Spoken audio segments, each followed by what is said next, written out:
Bonjour à vous, ou à toi. C'est une nouvelle, mélange d'expériences de vie, de fantasmes de vie. Donc je vais vous conter l'histoire de Romane, la Parisienne. Bonne lecture et bonne écoute.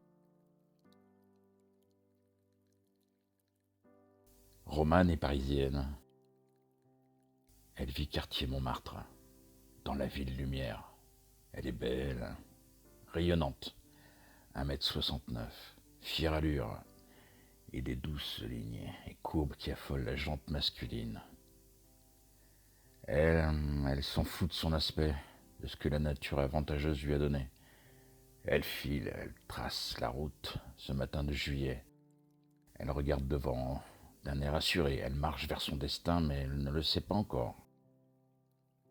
Romane croise de ci de là des regards pesants par moments. Elle a de si jolies jambes.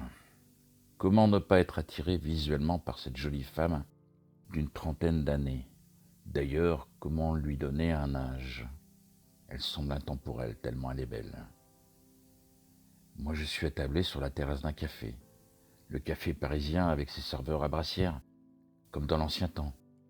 J'adore ces images, apaisantes qui ramènent au passé, au bon vieux temps où la vie semblait plus légère. Je suis dans mes pensées. J'ai un rendez-vous d'affaires ce matin. Je dois mettre mon habit charismatique pour passer l'obstacle visuel et rassurer mes futurs interlocuteurs. De la pointe, la voix posée. J'ai l'habitude. Je ne sais faire que ça depuis si longtemps. Romane a 33 ans, blonde, les cheveux longs. Ses origines sont anglaises et russes, de parents nés dans ces deux contrées, de ces deux territoires séparés par la mer qui font d'elle ce qu'elle est, ce qu'elle a au plus profond de ses gènes et de sa propre histoire. Elle n'a jamais mis le pied sur les pays de ses ancêtres, de ses origines. Ça ne l'intéresse pas. Romane regarde devant. Elle est française.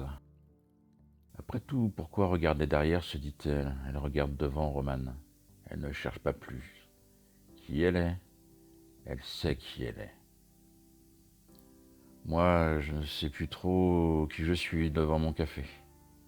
Un peu blasé, un peu rassasié de la vie, de ces méandres dans lesquels elle m'a amené. Mais je suis un optimiste. Je me dis que demain est un jour meilleur. Et puis, il faut se flageller un peu. Il faut rester debout, continuer à avancer, garder le contact avec ce monde un peu sauvage. On est le 4 juillet 2014. Je vais avoir 39 ans. Marié, puis divorcé. J'ai une petite fille.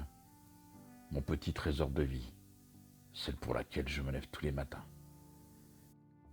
Celle pour laquelle j'espère toujours et je me bats pour lui donner un minimum de confort quand je la garde auprès de moi. À part ma petite, je me demande bien à cet instant ce qui me fait me lever ce beau jour de juillet pour aller batailler pour le boulot et concrétiser une affaire qui va m'amener de la finance pour manger, me raser, m'habiller. Bref, la life quoi. Mais à part ça, Romane n'a pas d'enfant. Elle aurait pu en avoir. Mais comme elle le dit à ses proches amis et amis, je n'ai pas trouvé le bon choix. Romane a de l'humour. Elle ne se découvre qu'auprès de ses proches. Le reste de son image, c'est pour l'extérieur. Pour ne pas ouvrir de porte. Pour rester dans sa bulle, éviter les encombrements inutiles. 33 ans, parisienne, un bon job, belle comme un cœur. Tout va bien dans sa vie, tout est écrit. Pense-t-elle? Rien ne sert de courir, marcher suffit. À quoi bon courir alors que tout est facile, limpide, écrit. Voilà, c'était un petit avant-goût de mes lectures, de mes écrits. À suivre. Merci.